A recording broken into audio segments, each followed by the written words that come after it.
Sophie Jalabert, bonjour. Bonjour. Bienvenue. Alors, Sophie, vous êtes la déléguée générale de BGE. Qu'est-ce que c'est, la BGE ? Alors, BGE, c'est un réseau d'associations France entière qui s'est créé il y a 45 ans, avec l'idée que si on voulait créer de nouvelles richesses en France, il fallait qu'on crée de nouveaux profils de créateurs d'entreprises. Oui. Et donc, on se bat depuis 40 ans pour diversifier le profil des créateurs d'entreprises. Aujourd'hui, c'est assez naturel.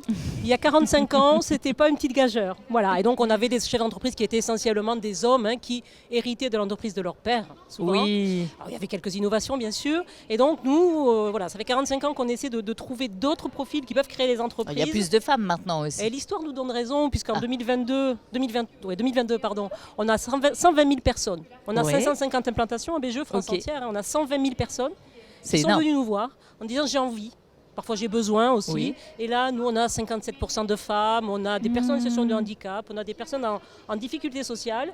Et ce qui est hyper intéressant, c'est que quand on voit ceux qui concrétisent leurs projets, ceux qui vont au bout, il n'y a pas vraiment de déterminisme, on n'a pas un sociotype qui va s'immatriculer en proportion beaucoup plus fortement que les autres.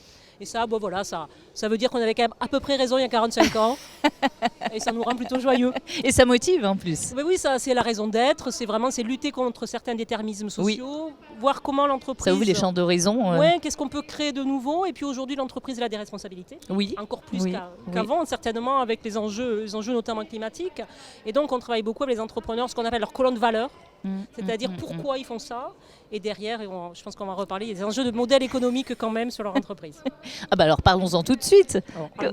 Donc notre métier, parce que ça c'était l'intention, c'est le projet politique, c'est donc un réseau d'associations qui travaillent dans l'intérêt général. Et notre projet, c'est vraiment de faire émerger des chefs d'entreprise qui vont vivre dignement de leur activité. Aujourd'hui en France, on a 1 million d'immatriculations et on sait que dans ce million, ça fait plusieurs années qu'on est sur des taux de création très élevés, on sait qu'il y a des gens qui n'arrivent pas à générer du chiffre d'affaires et ce n'est pas satisfaisant. Parce qu'ils ont leur propre métier, mais générer du chiffre d'affaires, c'est encore une autre...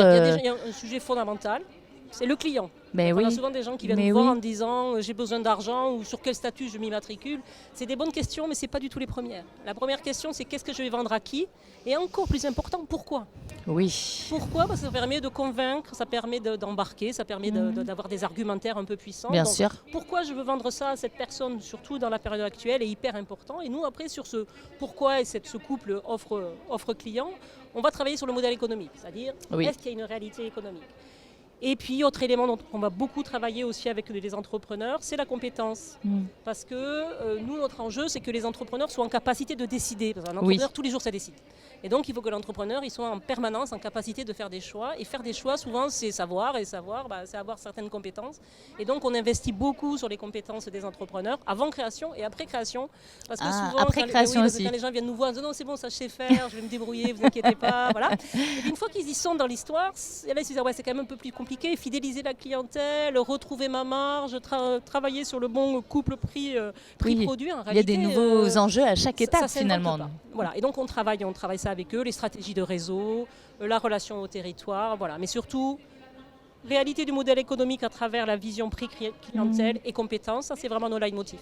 Alors en France, est-ce que vous considérez qu'aujourd'hui, et durant ces 45 ans depuis la création du réseau BGE, il est simple ou ça devient plus simple de se lancer dans la création d'entreprise ? Est-ce qu'il y a des avantages à créer une entreprise en France ? Alors c'est indubitable que s'immatriculer, donc l'acte d'immatriculation, est incroyablement plus simple aujourd'hui que par le passé.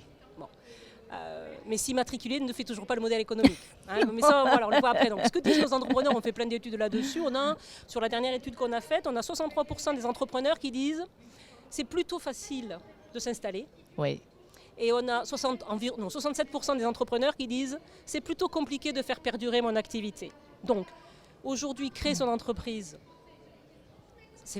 les gens sont très entourés. Venez à BIC, venez voir le collectif Cap Créa. Il y a énormément de ressources en France où il y a beaucoup d'acteurs qui sont là pour aider à l'installation, aider aussi au développement. Mais l'entrepreneuriat créera de la valeur si les projets sont réfléchis, si les projets sont accompagnés et s'il y a cette intention de créer de la valeur. Alors, créer de la valeur, c'est du chiffre d'affaires, mais pas uniquement. Bien sûr. Parce que l'entreprise, elle a une fonction sur le territoire. Oui. Voilà, elle amène du service, elle crée du collectif. Elle a un rôle. Voilà. Donc oui, il faut des entrepreneurs en France. Oui, il y en a toujours de plus en plus. Mais on est peut-être un peu aujourd'hui en France dans des stratégies individuelles. On voit beaucoup d'indépendants qui s'y matriculent. C'est vrai. Et nous, à BGE, on réfléchit aussi beaucoup aux stratégies collectives. Parce que à sensibiliser, ça peut pas être à se faire accompagner. Voilà, il faut quand même qu'il y ait des collectifs qui travaillent sur les territoires à résoudre les problématiques. Et merci beaucoup Sophie Jalabert. Excellente continuation à vous. Très bonne journée, merci. Merci.